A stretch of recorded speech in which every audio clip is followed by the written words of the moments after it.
नमस्कार विद्यार्थी मित्रांनो, मेकॅनिकल इंजिनिअरिंग मटेरियलच्या लेक्चर सिरीजमध्ये तुमचं स्वागत आहे. मित्रांनो, आजच्या लेक्चरमध्ये आपण शिकणार आहोत ट्रान्सड्यूसर्स. ओके मित्रांनो, ट्रान्सड्यूसर्स म्हणजे काय असतं तर एक लक्षात घ्या. ऑलरेडी आपण शिकलोय की इन्स्ट्रुमेंट काय असतं आणि इन्स्ट्रुमेंट कशा पद्धतीने वर्क करतं. मी मागच्या व्हिडिओत तुम्हाला सांगितलंय की कोणत्याही मेजरमेंटसाठी सर्वात पहिले आपल्याकडे इन्स्ट्रुमेंट असणं फार गरजेचं असतं. आणि तो इन्स्ट्रुमेंट काय करतो तर ज्या क्वांटिटीला आपल्याला मेजर करायचं आहे त्या क्वांटिटीला सेन्स करतो आणि त्यावरती काहीतरी प्रोसेसिंग करून तुम्हाला त्याचं आउटपुट देतो. म्हणजे त्या मेजरमेंटची जी काही व्हॅल्यू असेल ती तो दाखवत असतो. ओके, तर हे तुम्हाला इन्स्ट्रुमेंट बद्दल समजलं आहे मित्रांनो. थोडंसं आता आपण बघूया की ट्रान्सड्यूसर काय असतं. ट्रान्सड्यूसर ही एक इलेक्ट्रॉनिक कॉन्सेप्ट आहे मित्रांनो, ज्यामध्ये काय केलं जातं लक्षात घ्या. ट्रान्सड्यूसर म्हणजे एक असा डिव्हाइस आहे मित्रांनो. It is a device. हा डिव्हाइस काय करतो तर कन्वर्ट करतो. लक्षात घ्या, ट्रान्सड्यूसर एक प्रकारचा डिव्हाइस आहे. तो डिव्हाइस काय करतो तर कन्वर्ट करतो. काय कन्वर्ट करतो? One form of energy to the another form of energy. Okay, एका फॉर्मच्या एनर्जीला दुसऱ्या फॉर्म मध्ये कन्वर्ट करतो. त्या डिव्हाइसला आपण ट्रान्सड्यूसर असं म्हणतो. आता कोणत्या फॉर्मची एनर्जी कोणत्या फॉर्म मध्ये करतो तर हे लक्षात घ्या. कोणत्याही फॉर्मची एनर्जी दुसऱ्या फॉर्म मध्ये जर तो कन्वर्ट करत असेल तर त्याला आपण ट्रान्सड्यूसर म्हणू शकतो. आता म्हणजे काय तर सोप्या भाषेमध्ये सपोज मेकॅनिकल एनर्जीचं कन्व्हर्जन जर तो इलेक्ट्रिकल एनर्जी मध्ये करत असेल तरी त्या डिव्हाइसला आपण काय म्हणणार? ट्रान्सड्यूसर असं म्हणणार. ट्रान्सड्यूसरची बेसिक जी कंडिशन आहे ती समजून घ्या की conversion of one format of energy into another format of energy. हे नेहमी लक्षात ठेवायचंय. थोडक्यात काय या ठिकाणी काय होतंय, कुठल्याही एका फिजिकल फेनॉमेनॉनचं कन्व्हर्जन शक्यतो इलेक्ट्रिकल फॉर्म मध्ये केलं जातं. त्याला आपण ट्रान्सड्यूसर असं म्हणतो. खरं तर कोणत्याही एका फॉर्मचं कन्व्हर्जन दुसऱ्या फॉर्म मध्ये केलं त्याला ट्रान्सड्यूसरच म्हणतात. परंतु आपल्या सिलेबससाठी जर जे मॅक्झिमम ट्रान्सड्यूसर आपण बघणार आहोत त्यामध्ये काय होतं तर ही एक फिजिकल क्वांटिटी जी असते, फिजिकल फेनॉमेनॉन जो असतो तो एका इलेक्ट्रिकल फॉर्म मध्ये काय करत असतो आपण? कन्वर्ट करत असतो. हे नेहमी लक्षात ठेवा. आणि हे करण्यासाठी कोणतंही मेजरमेंट घेण्यासाठी कोणत्याही इन्स्ट्रुमेंटला किंवा कोणत्याही डिव्हाइसला सेन्सर्स लावलेले असतात मित्रांनो. आणि सेन्सरचा अर्थ असा होतो द फर्स्ट. सेन्सर्स म्हणजे काय तर या ठिकाणी जी आपली अननोन क्वांटिटी आहे जी आपल्याला मेजर करायची आहे त्याला आपण मेजरँड असं म्हणतो. त्या मेजरँडला डिटेक्ट करणारा पहिला जो कॉम्पोनंट असतो त्या कॉम्पोनंटला सेन्सर असं म्हणतात. फॉर एक्झाम्पल टेम्परेचर मेजर करायचं आहे तर टेम्परेचरसाठी जो थर्मोमीटरचा जो बल्ब असतो, सपोज हा थर्मोमीटर आहे, त्या थर्मोमीटरचा हा जो बल्ब असेल हा बल्ब काय असतो? सेन्सर झाला. कारण हा सेन्सर हा जो बल्ब आहे हाच पहिला इलेमेंट आहे जो आपल्या टेम्परेचरला काय करेल? डिटेक्ट करेल. हे लक्षात घ्या. सेन्सर म्हणजे the first element which detect the measurand म्हणजेच अननोन क्वांटिटी. हे लक्षात घ्या मित्रांनो. या ठिकाणी तुम्हाला ट्रान्सड्यूसर्स म्हणजे काय हे या ठिकाणी तुमची कॉन्सेप्ट ही क्लिअर झालेली आहे. तरी पण एक सिंपल एक्झाम्पल देतो की पुन्हा ट्रान्सड्यूसरचं. फॉर एक्झाम्पल मित्रांनो इथे लक्ष द्या, या ठिकाणी एक स्प्रिंग आहे, एक स्प्रिंग जोडलेली आहे आपण आणि ही स्प्रिंगची ओरिजिनल पोझिशन आहे. सपोज या स्प्रिंगला या ठिकाणी मी जर एक वेट जोडून दिलं, ओके, या ठिकाणी या स्प्रिंगला मी वेट जोडलं तर काय होईल मित्रांनो? करेक्ट आहे, ही जी स्प्रिंग आहे ही थोडीशी इलॉंगेट होईल, ताणली जाईल. म्हणजेच काय, ज्या वेळेस मी वेट अप्लाय केलं त्या स्प्रिंग वरती, वेट अप्लाय केलं म्हणजे काय? डाऊनवर्ड डायरेक्शनने काय अप्लाय केलं? फोर्स अप्लाय केला. आणि या फोर्समुळे या स्प्रिंग मध्ये काय झालं? इलॉंगेशन झालं, स्प्रिंग ताणल्या गेली. म्हणजेच काय, त्या ठिकाणी स्प्रिंगचं काय झालं? डिस्प्लेसमेंट झालं. लक्षात घ्या. म्हणजे या ठिकाणी फोर्स ही क्वांटिटी कशामध्ये कन्वर्ट झाली, डिस्प्लेसमेंट मध्ये कन्वर्ट झाली. याला सुद्धा ट्रान्सड्यूसर असंच म्हटलं जातं. बघा मित्रांनो, ट्रान्सड्यूसर असल्यानंतर ट्रान्सड्यूसरचे काही ऍडव्हान्टेजेस आहे, काही डिसएडव्हान्टेजेस सुद्धा आहे. सर्वात पहिला ऍडव्हान्टेज आहे ट्रान्सड्यूसरचा, तो म्हणजे ट्रान्सड्यूसर नेहमी आपल्याला एका फॉर्मॅट ऑफ एनर्जीचं conversion another format of energy मध्ये करून देतो, जेणेकरून आपल्याला मेजरमेंट करणं सोपं जातं. त्यानंतर मित्रांनो, बरेचसे ट्रान्सड्यूसर हे सिंपल इन यूज असतात. यूज करणं ट्रान्सड्यूसरला मेजरमेंटसाठी फार सोपं असतं. इझी टू ऑपरेट असतात बरेचसे transducer. Suitable for any system, कुठल्याही सिस्टमसाठी तुम्ही ट्रान्सड्यूसरचा वापर करू शकता, त्या मेजरमेंटसाठी त्याचा यूज करू शकता. आणि ट्रान्सड्यूसर्स मध्ये बऱ्याचदा लो फ्रिक्शन असतं आणि लो फ्रिक्शन असल्यामुळे एरर्स आपले कमी येतात. कारण आपण शिकलोय एरर्स मध्ये की due to friction there are chances of error. Okay, मग लो फ्रिक्शन मुळे ट्रान्सड्यूसर मध्ये एरर कमी येतात. त्याच पद्धतीने काही डिसएडव्हान्टेजेस सुद्धा आहेत ट्रान्सड्यूसरचे, ते म्हणजे एक्सपेन्सिव्ह सेन्सिंग इलेमेंट. आता ट्रान्सड्यूसर असल्यानंतर त्याला एक सेन्सर असतो जो आपल्या पॅरामीटरला सेन्स करेल.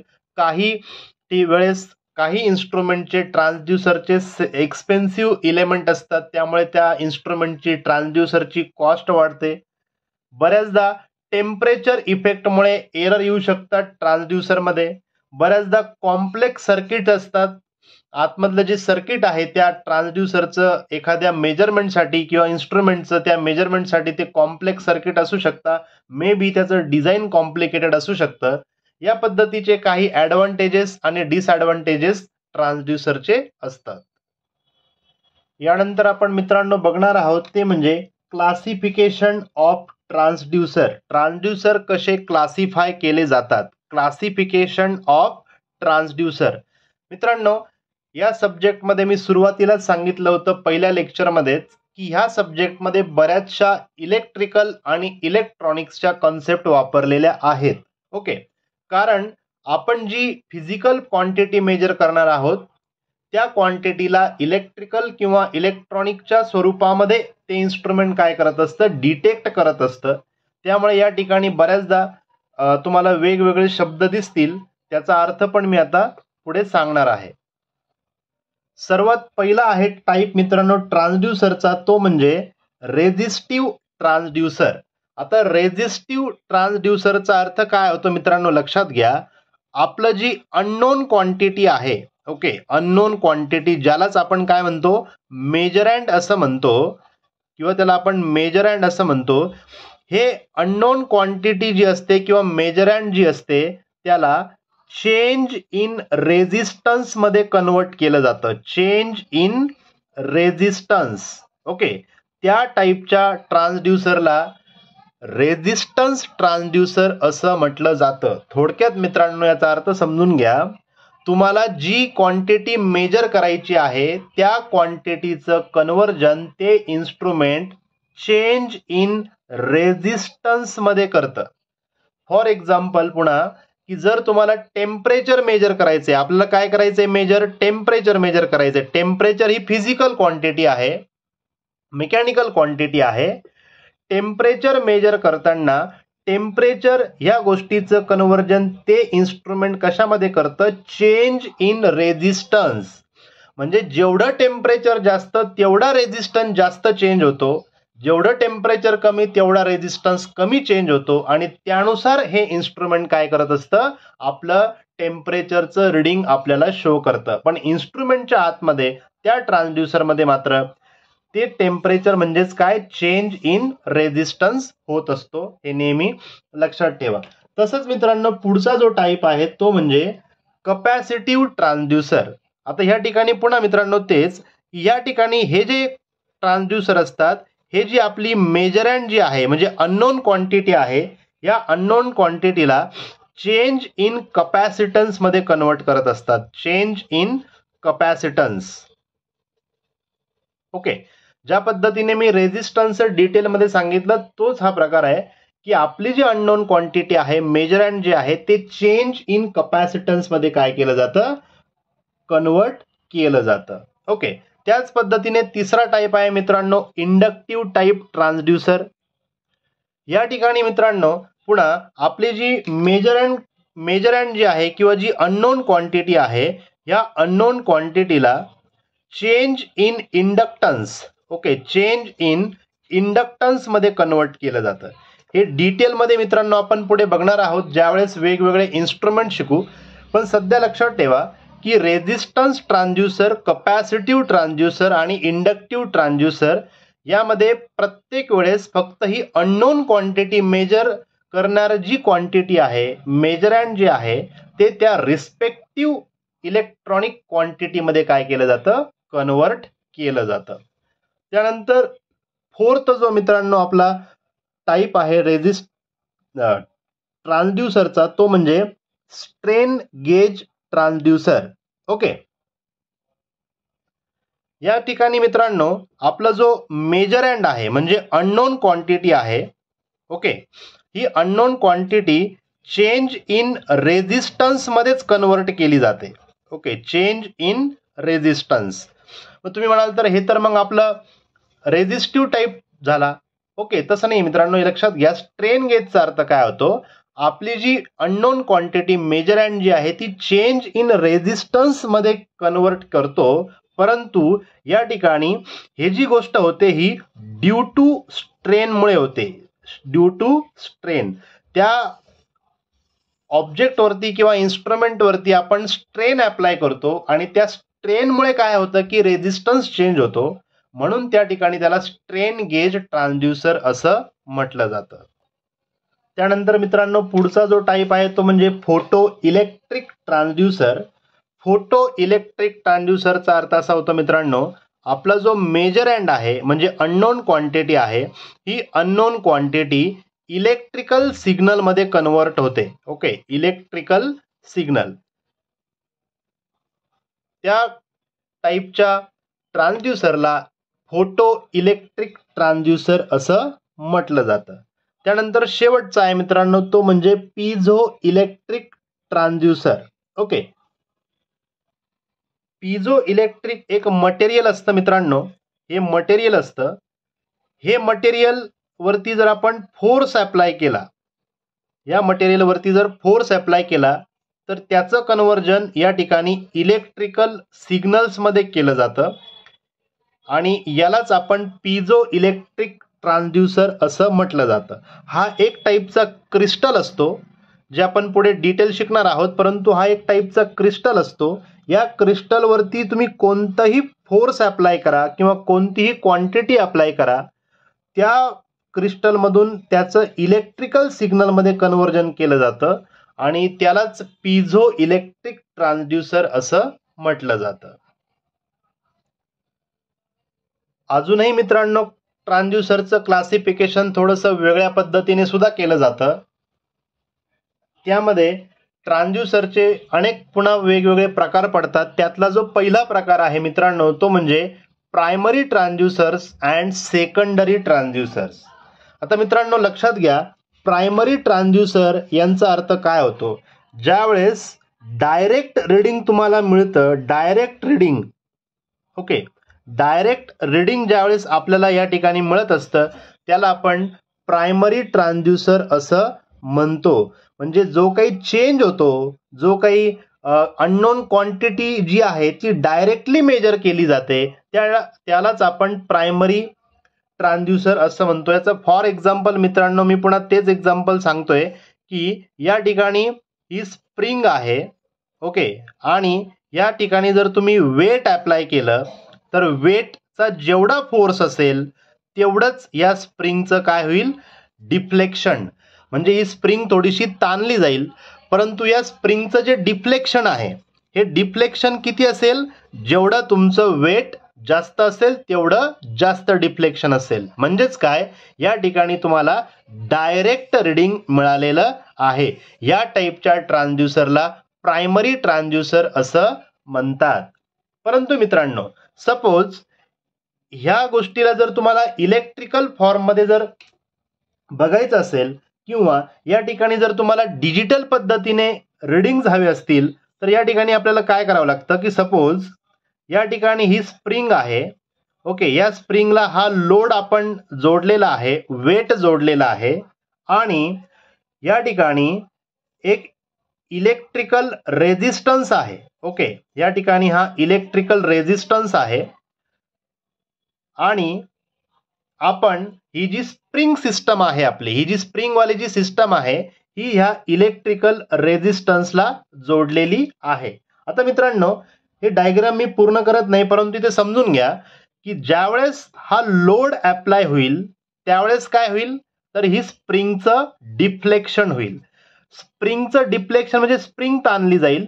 ज्यावेळेस स्प्रिंग ताणली जाईल, ज्यावेळेस हा लोड खाली येईल त्यावेळेस हा जो ॲरो आहे, हा ॲरो या रेझिस्टन्स वरती काय होईल, मूव्ह होईल आणि ह्या रेझिस्टन्स वरती ज्यावेळेस हा ॲरो मूव्ह होतो त्यावेळेस त्या ठिकाणी रेझिस्टन्स चेंज होतो. म्हणजे मित्रांनो लक्षात घ्या, आपल्याला मेजर काय करायचं होतं, इथे वेट मेजर करायचं होतं, पण डायरेक्टली आपण वेट मेजर न करता ह्या ठिकाणचं डिफ्लेक्शन आपण ह्या रेझिस्टन्स वरती ट्रान्सफर केलं आणि या ठिकाणी आपल्याला रिडिंग्स मिळणार आहे. यालाच आपण सेकंडरी ट्रान्सड्यूसर असं म्हणतो. हे लक्षात घ्या मित्रांनो की प्रायमरी आणि सेकंडरी ट्रान्सड्यूसर काय असतं ते. त्यानंतर मित्रांनो पुढे आहे ते म्हणजे ऍक्टिव्ह ट्रान्सड्यूसर आणि पॅसिव्ह ट्रान्सड्यूसर. ऍक्टिव्हचा अर्थ असा होतो मित्रांनो सेल्फ जनरेटिंग ट्रान्सड्यूसर्स. ओके, जे स्वतःची पॉवर स्वतः तयार करतात किंवा स्वतः त्यांची पॉवर जनरेट करतात अंडर द इन्फ्लुएन्स, त्याला आपण ऍक्टिव्ह ट्रान्सड्यूसर म्हणतो. आणि ज्यांना एक्सटर्नल पॉवर सोर्सची गरज पडते, ओके, एक्सटर्नल एक्सायटेशन ज्यांना लागतं त्या ट्रान्सड्यूसरला आपण पॅसिव्ह ट्रान्सड्यूसर असं म्हणतो. त्यानंतर आहे मित्रांनो ॲनालॉग ट्रान्सड्यूसर आणि डिजिटल ट्रान्सड्यूसर्स. ओके मित्रांनो, ॲनालॉग आणि डिजिटल ट्रान्सड्यूसर काय असतात ते आपण समजून घेऊया. ॲनालॉग ट्रान्सड्यूसर मित्रांनो बघा, जर आपण एखाद्या ट्रान्सड्यूसरचं इनपुट चेंज केलं तर त्याच रिलेटेड कंटिन्युअसली आउटपुट सुद्धा काय व्हायला पाहिजे, चेंज व्हायला पाहिजे. जेवढं इनपुट आपण चेंज केलं त्याच रेंजने आउटपुट चेंज होत असेल तर त्या टाईपच्या ट्रान्सड्यूसरला ॲनालॉग ट्रान्सड्यूसर असं म्हटलं जातं. जनरली बरेचसे ट्रान्सड्यूसर हे ॲनालॉगच असतात. त्यानंतर आहे मित्रांनो डिजिटल ट्रान्सड्यूसर. या ठिकाणी तुम्हाला डिस्क्रीट नेचरमध्ये, ओके, म्हणजे डिस्क्रीट फॉर्मॅटमध्ये तुम्हाला या ठिकाणी आउटपुट मिळत असतं. डिस्क्रीट फॉर्ममध्ये आउटपुट मिळतं. डिस्क्रीट फॉर्म याचा अर्थ असा होतो मित्रांनो की बऱ्याचदा आपल्याला असे प्रकारचे रिडिंग मिळतात की येस ऑर नो. ओके, म्हणजे कसं आहे की लाईट एकतर ऑन आहे किंवा लाईट एकतर ऑफ आहे. या पद्धतीचं ज्यावेळेस तुम्हाला आउटपुट मिळतं ट्रान्सड्यूसरकडनं त्याला डिजिटल ट्रान्सड्यूसर्स असं म्हटलं जातं. त्यानंतर आहे मित्रांनो कॉन्टॅक्ट टाईप आणि नॉन कॉन्टॅक्ट टाईप ट्रान्सड्यूसर. मित्रांनो ज्यावेळेस फिजिकल कॉन्टॅक्ट असतो अननोन क्वांटिटीचा आणि ट्रान्सड्यूसरचा त्यावेळेस त्याला कॉन्टॅक्ट टाईप ट्रान्सड्यूसर म्हणतात आणि ज्यावेळेस तिथे फिजिकल कॉन्टॅक्ट नसतो त्याला आपण नॉन कॉन्टॅक्ट टाईप ट्रान्सड्यूसर असं म्हणत असतो. म्हणजे जिथे फिजिकल कॉन्टॅक्ट असेल, जी गोष्ट मेजर करायची तिचा आणि ट्रान्सड्यूसरचा त्याला कॉन्टॅक्ट टाईप, आणि ज्या ठिकाणी जी गोष्ट मेजर करायची तिचा आणि ट्रान्सड्यूसरचा डायरेक्ट फिजिकल कॉन्टॅक्ट नसेल त्याला आपण नॉन कॉन्टॅक्ट टाईप ट्रान्सड्यूसर म्हणत असतो. त्यानंतर या ठिकाणी मित्रांनो मेकॅनिकल ट्रान्सड्यूसर्स. ओके, मेकॅनिकल ट्रान्सड्यूसरचा अर्थ असा होतो की एखादा फिजिकल पॅरामीटर जर दुसऱ्या फिजिकल पॅरामीटरमध्ये जर कन्वर्ट केला असेल तर त्याला मेकॅनिकल ट्रान्सड्यूसर असं म्हणतात. फॉर एक्झाम्पल मित्रांनो, पुन्हा हेच एक्झाम्पल बघा, या ठिकाणी फोर्स आहे, हा वेट म्हणजे फोर्स आहे आणि फोर्समुळे काय झालं, डिफ्लेक्शन. डिफ्लेक्शन म्हणजे डिस्टन्स या ठिकाणी या स्प्रिंगचं वाढलेलं आहे, म्हणजे स्प्रिंग ताणली गेलेली आहे, स्प्रिंगचं डिफ्लेक्शन झालेलं आहे. या ठिकाणी फोर्स ही सुद्धा मेकॅनिकल क्वांटिटी आहे, फिजिकल क्वांटिटी आहे. डिस्टन्स किंवा डिफ्लेक्शन ही सुद्धा फिजिकल किंवा मेकॅनिकल क्वांटिटी आहे. म्हणजे काय, फिजिकल क्वांटिटीचं कन्व्हर्जन फिजिकल क्वांटिटीमध्ये होत असेल, मेकॅनिकल क्वांटिटीचं कन्व्हर्जन मेकॅनिकल क्वांटिटीमध्ये होत असेल तर त्याला आपण मेकॅनिकल टाईप ट्रान्सड्यूसर म्हणतो. आणि इलेक्ट्रिकल टाईप ट्रान्सड्यूसरचा असा अर्थ होतो की फिजिकल क्वांटिटीचं कन्व्हर्जन जर तुमचं इलेक्ट्रिकल सिग्नलमध्ये होत असेल, इलेक्ट्रिकल सिग्नल, तर त्या टाईपच्या ट्रान्सड्यूसरला इलेक्ट्रिकल ट्रान्सड्यूसर असं म्हणतात. फॉर एक्झाम्पल, हे जे दुसरं एक्झाम्पल आता आपण बघितलं मित्रांनो, या ठिकाणी हा पण फोर्सच आहे, पण या ठिकाणी तुमचा रेझिस्टन्स चेंज होणार आहे या फोर्समुळे. ओके, या फोर्समुळे रेझिस्टन्स चेंज होणार आहे. म्हणजे ही फिजिकल क्वांटिटी आहे आणि या ठिकाणी ही इलेक्ट्रिकल सिग्नल आहे. या टाईपच्या ट्रान्सड्यूसरला म्हणतात मेकॅनिकल आणि इलेक्ट्रिकल ट्रान्सड्यूसर. मित्रांनो, अशा पद्धतीने आपण इथे ट्रान्सड्यूसर समजावून घेतलं. आता बघूया मित्रांनो, कॅरेक्टरिस्टिक्स ऑफ द ट्रान्सड्यूसर्स. कोणकोणत्या कॅरेक्टरिस्टिक ट्रान्सड्यूसर मध्ये असायला हव्यात. सर्वात पहिले म्हणजे लिनियरिटी. इन्स्ट्रुमेंट हे लिनियर असणं फार गरजेचं आहे. त्यानंतर रिपीटॅबिलिटी. या ऑलरेडी आपण मागच्या व्हिडिओमध्ये खूप साऱ्या कॅरेक्टरिस्टिक शिकलो आहोत इन्स्ट्रुमेंट बद्दलच्या. रिपीटॅबिलिटी पाहिजे ट्रान्सड्यूसरमध्ये. ट्रान्सड्यूसर हा स्टेबल पाहिजे, तो सर्वात महत्त्वाचं रिलायबल पाहिजे, त्याचा स्पीड ऑफ रिस्पॉन्स हा चांगला असला पाहिजे आणि ते कॉस्ट इफेक्टिव्ह असलं पाहिजे. या सर्व कॅरेक्टरिस्टिक्स आहे मित्रांनो ज्या एका ट्रान्सड्यूसरमध्ये असायला हव्यात.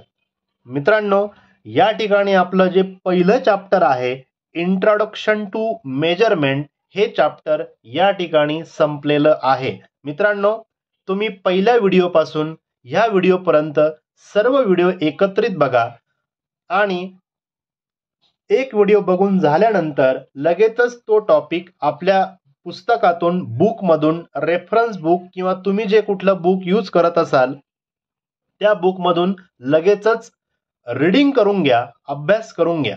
हे लक्षात घ्या, या चॅप्टरच्या किंवा ह्या सब्जेक्टच्या हँड रिटन नोट्स देणं पॉसिबल नाही. ओके, पुढच्या व्हिडिओपासून आपण नवीन चॅप्टर सुरुवात करत आहोत. तोपर्यंत मित्रांनो, थँक्यू, धन्यवाद.